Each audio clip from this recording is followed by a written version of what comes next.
Remember this card, guys? This card was gonna save us from the overtrigger, right? And it's been a couple of months since it's been out in Japan, and it's just gotten released here in English as well. Turns out this card hasn't really done much, you know? I remember like when this card first got released, right? It was Daivangasai, day 2. We were like, damn, we need to find this card, but we can't buy any boxes because I don't know why they do it like that. You know, if you participate in a day 1 tournament, they don't have enough stock to let you buy any boxes for day 2, right? So we went, man, we need 3 of this card for our decks. And then we were thinking about it. We went, you know what? Who's actually gonna put this card in their deck? And the answer was only one person on our team was, and that was just a Chronojet player. So we went, looks like we don't need this card as much. And that's pretty much the entire story of Evergreen Transphere, right? So let's kind of use data and see what's been going on with this in the format. Just kind of hone down on like what's been going on. So we'll use VG Paradox. They have this new system where you can look at what cards are being run in decks. And we're gonna start off with, we'll just look at all the meta decks. All right, we'll look at all the meta decks. If it's meta, that means, you know, it's been doing stuff. And, you know, it's probably building the deck right. And it's making the correct choices.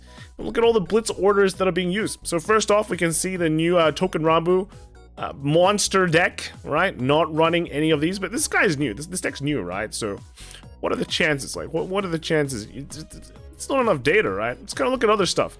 So next we have is Youthberg. So Youthberg's been around for a while. A lot of decks, they actually don't use that much Sanctitude, right? Just because, you know, Youthberg doesn't want to play orders. And pretty much like only one deck ran like a Transphere. It's pretty much one deck. But, okay, it's a deck that doesn't want to run orders, right? Let's kind of continue on. What is this? Okay, this is Ava. Ava doesn't like losing to overtriggers, you know? So maybe they'll run the... Oh, looks like they don't. Like, I feel like every time you see only one deck ran it, they tried it for 1 week, and then everyone else just stopped trying it because, you know, it just didn't work out. In fact, more people have tried the Blitz Order. There's been more copies of Blitz Order being ran in a topping deck, which is like 2 of the Blitz Order here. Then there has been a Transphere. Everyone just stuck with the Sanctitude. And just to let you guys know, Sanctitude and Transphere aren't mutually exclusive. It's not like you can't, if you play one, you can't play the other. Though, you know, that might be the case. We'll see. We'll see, right? Gandiva loves not losing to OT, but only 2 decks ran the Transphere instead, which is like one above from basically every other deck, the highest we've seen so far. Interesting enough, Gandiva hasn't been 100% on the Sanctitude, but it is what it is. Overlord, here we go. Another one, only one. And Ebisu doesn't even run Sanctitude because they're just so OP, they don't need it. They just want to run normal PG, but they don't want to run Sanctitude as well because, you know, guess what? They don't want to run it. They just want to run units, right? Because they have OP defensives. That's just it. Messiah. This deck, again, another one, right? This is just all one. Can you see it? One. Minerva, 1, right? 1. And then Willista. Whoa, 4 decks ran it. That's actually quite surprising because this deck actually needs soul, and this Transphere also needs soul, so it's kind of digging into your soul count, but this is definitely the highest count we've seen so far. But yeah, that's interesting. You do know that it's interesting that the Sanctitude count is also lower though. 81% for Sanctitude, or 82 if you round it up, while 10% ran the Evergreen Transphere. And then Hexa Orb, right? Hexa Orb didn't run at all. Hell no, right? There's a good reason for that too. And then Zorga, right? Zorga didn't run it too.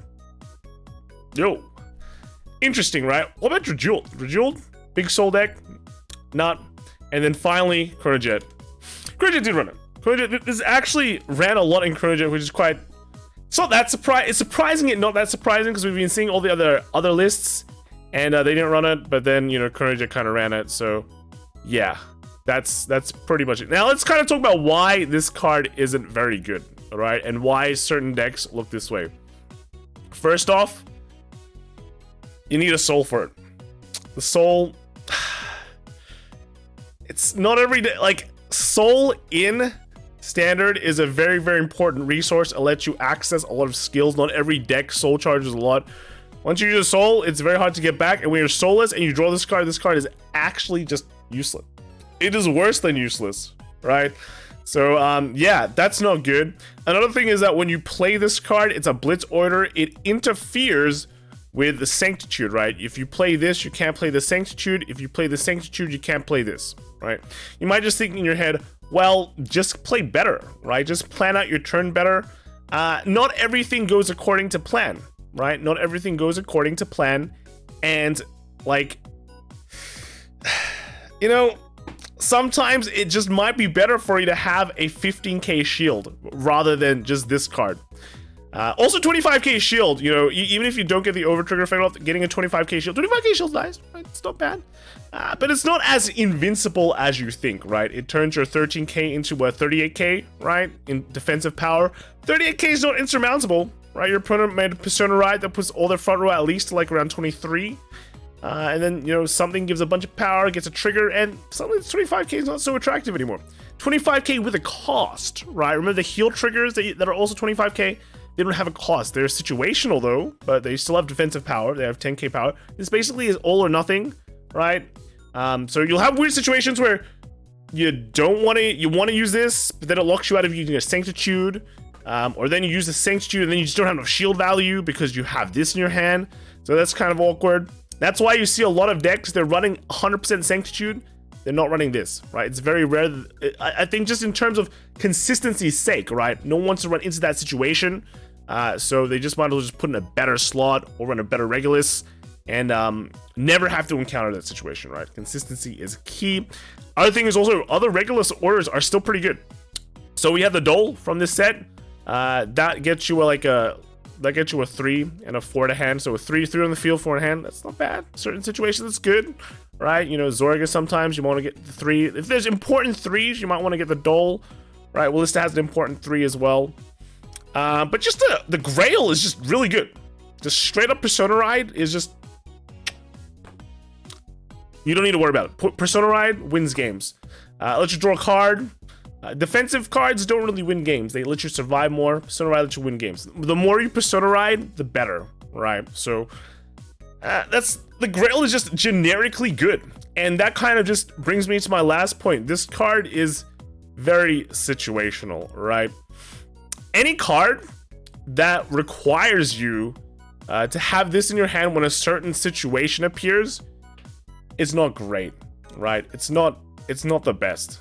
Like, sure, there is a secondary effect to this. You know, you can have it plus 25k.